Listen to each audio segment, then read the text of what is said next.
హైడ్రాతో real estate తగ్గలేదు. 2024 ప్రథమార్థంలో 5 ఏళ్ల గరిష్టానికి ఇండ్ల విక్రయాల విలువ 58,000 కోట్లు.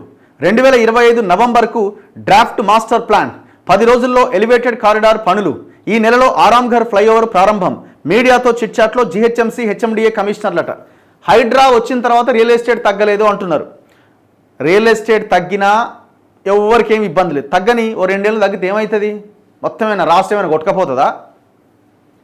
సామాన్యుడికి అందనంత ఎత్తులో ధరలు పెరిగిపోయి ఇవాళ ఒక 500 స్క్వేర్ ఫీట్ ఒక చిన్న అపార్ట్మెంట్ ఫ్లాట్ కొనడానికి దిక్కులేదు పేదోడికి. పేదోడితో పక్కన పెట్టండి, middle class above middle class ఫ్యామిలీకి అవకాశం లేకుండా పోయింది. ఆ రకంగా పెంచేసి రేట్లని. రియల్ ఎస్టేట్ తగ్గింది. ఏమవుతుంది? భూమి ఏమన్నా పెరుగుతుందా? ఉత్పత్తి అవుతుందా? భూమి ఎంత ఉందో గంతే ఉంటుంది. ఈ సంవత్సరం అమ్మకపోతే వచ్చే సంవత్సరం అమ్ముతారు. ఏమవుతుంది అందులో? సామాన్యుడికి ఇల్లు కట్టుకోవడానికి ఎంతో కొంత భూమి కొనుక్కోవడానికి అవకాశం దొరకాల. ఎప్పుడైతే వాళ్ళకి అవకాశం దొరుకుతుందో, ఇప్పుడు పెద్ద పెద్ద రియల్ ఎస్టేట్ కంపెనీ వాడు ఏడికి తీసుకుపోతాడు ఆ పైసలని? వాడు విదేశాలకు తరలిస్తాడు డబ్బులన్నీ.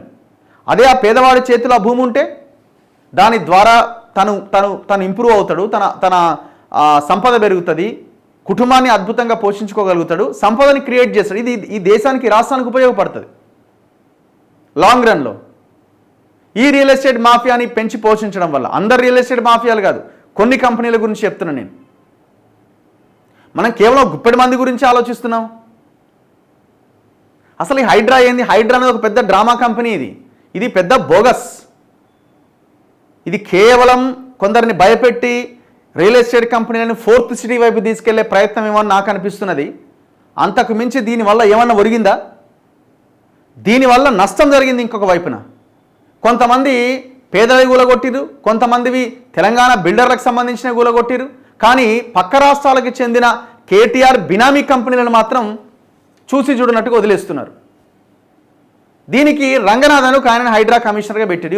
ఇక ఆయన మామూలు డ్రామా కాదు. ఇక ఆయనది పొద్దున లేస్తే పాపులారిటీ, ఇమేజు, మీడియా, ఇది తప్ప ఏం ఆలోచన లేదు.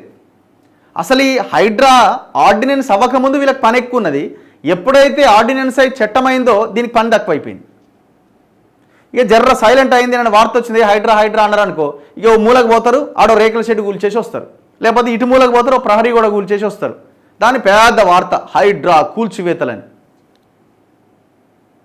దమ్ముంటే, ధైర్యం ఉంటే నడి చెరువులో కట్టిన కన్స్ట్రక్షన్స్ని కూలగొట్టు. ఇదే క్వశ్చన్ అడిగిన నేను, ఇదే రంగనాథ్ని.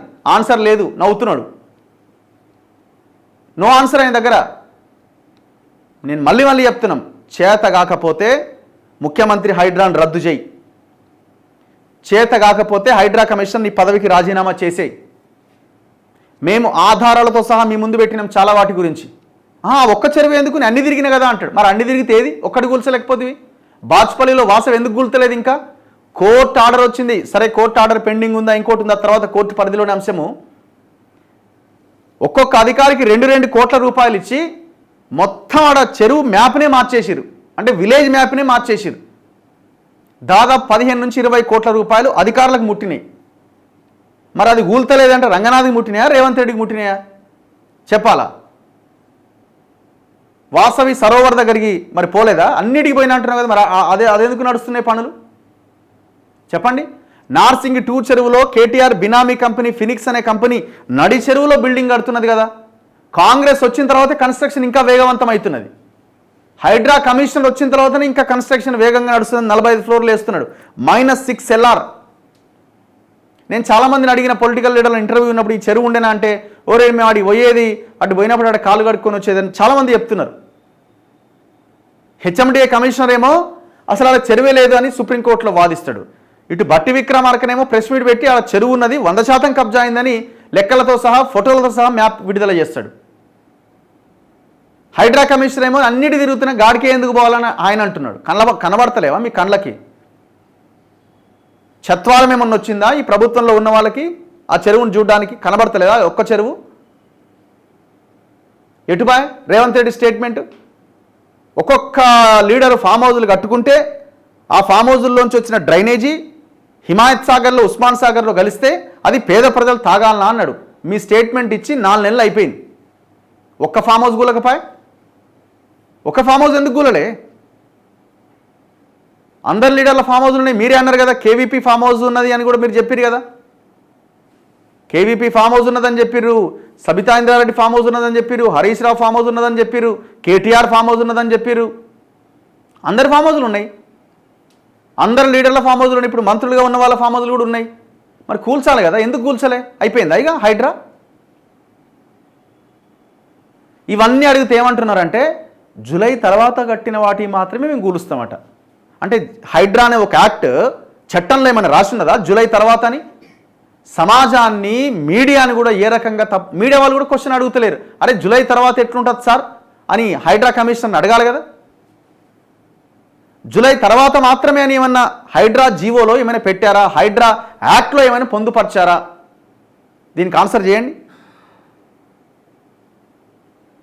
ఎంత భయంకరంగా ప్రజల్ని తప్పుదో పట్టిస్తున్నారంటే అందుకే మేము అంటున్నాం, ఇక చూస్తూ ఊరుకునేది లేదు. తెలంగాణలో చర్చ జరగాల్సింది, భూమి మీద చర్చ జరగాల్సింది, అడుగు ముందుకు పడాల్సింది, పోరాటం జరగాల్సింది, భూ పోరాటాలు జరగాలి. భూమి ఎవడి చేతిలో ఉన్నది, ఆ భూమి ఎవడికి చెందాలి? ఈ భూ పోరాటాలు జరగకపోతే మరో తెలంగాణ సాయుధ రైతాంగ పోరాటం లాంటి హింసాత్మక కాదు, ఒక శాంతియుతమైనటువంటి పోరాటాలు జరగాలి. సో అది జరగకపోతే కష్టం. ఎందుకంటే అంతకు మించిన ఇదేం ఎందులో లేదు అక్కడ. మనం ఈ అల్లు అర్జును ఇన్లా అన్లా అని మనం కొట్టుకపోతున్నాం, కానీ అసలు విషయం అక్కడ ఉన్నది.